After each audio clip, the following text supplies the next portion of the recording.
Long ago, in the vast and beautiful kingdom of Persia, there was a powerful king named Xerxes. He lived in a grand palace in the city of Susa. King Xerxes had everything: riches, servants, and a throne unlike any other. But one day, he decided he needed a new queen. So, he sent messengers throughout the kingdom to find the most beautiful young women, and one of them was Esther. Esther wasn't like the other girls. She was kind, humble, and full of wisdom, even though she had faced many difficulties in her life. Both of her parents had died when she was very young, so her older cousin Mordecai took care of her. Mordecai loved her like a father, and Esther respected him deeply. When the messengers came to Susa, they brought Esther to the palace along with other young women. Mordecai warned her not to tell anyone that she was a Jew, because some people didn't like the Jews.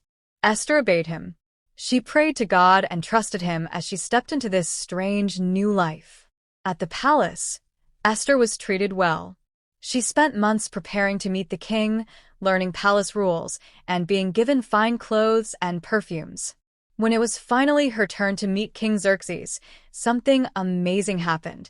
He was immediately drawn to her. She wasn't just beautiful on the outside. Her gentle spirit and kind heart shone through. King Xerxes chose Esther to be his queen, and she was crowned with a royal crown and given great honor. Meanwhile, Mordecai stayed close to the palace gates to watch over Esther. One day, while he was there, he overheard two men planning to harm the king. Mordecai quickly sent word to Esther, who told the king. The men were caught, and Mordecai's name was recorded in the royal book of important events.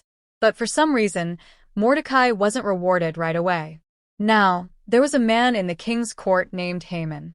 He was very powerful, second only to the king himself. Haman was proud and loved to be honored by others. He expected everyone to bow down to him whenever he passed by. But Mordecai refused to bow because he only worshipped God. This made Haman furious.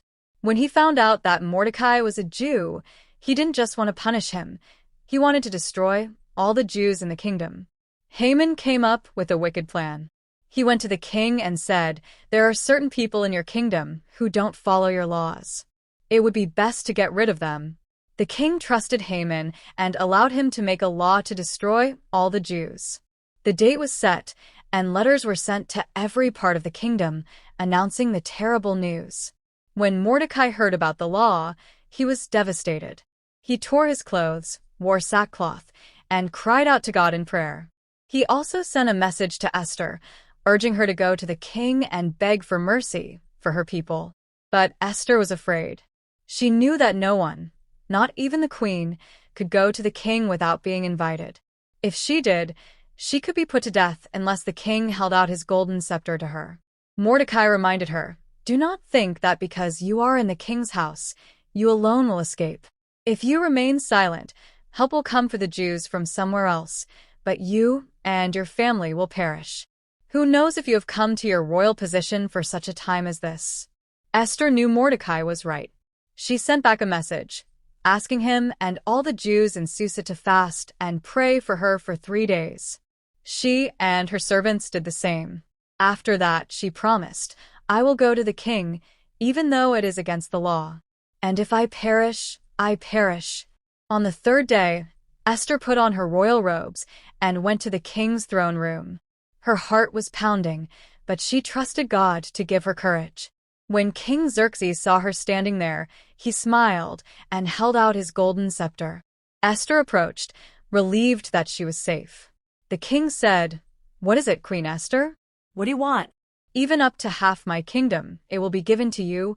Instead of asking right away, Esther invited the king and Haman to a banquet she had prepared. The king agreed, and Haman was thrilled to be invited. At the banquet, the king asked Esther again what she wanted, but she only asked them to come to another banquet the next day. Haman left the banquet feeling proud and important.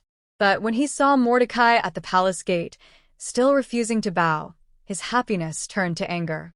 Haman's wife and friends suggested that he build a tall gallows to hang Mordecai and ask the king for permission the next morning. Haman liked the idea and had the gallows built that very night. That same night, the king couldn't sleep. He asked his servants to read from the royal records. They read the story of how Mordecai had saved the king's life by exposing the plot of the two men. The king realized Mordecai had never been rewarded. "What honor has been given to Mordecai for this?" the king asked. "Nothing has been done," the servants replied.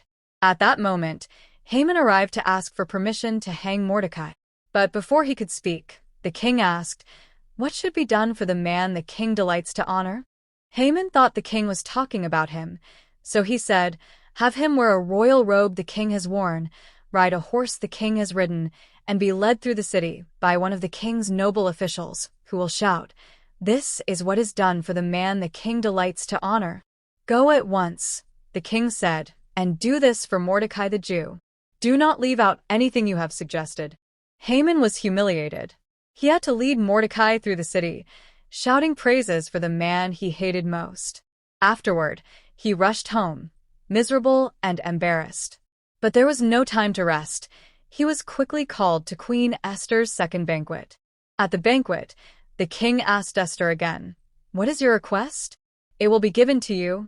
This time, Esther took a deep breath and said, "If I have found favor with you, O king, and if it pleases you, spare my life and the lives of my people. We have been sold to be destroyed and killed." The king was shocked. Who is responsible for this? Who would dare to do such a thing? Esther pointed to Haman. "This vile man is our enemy." Haman was terrified.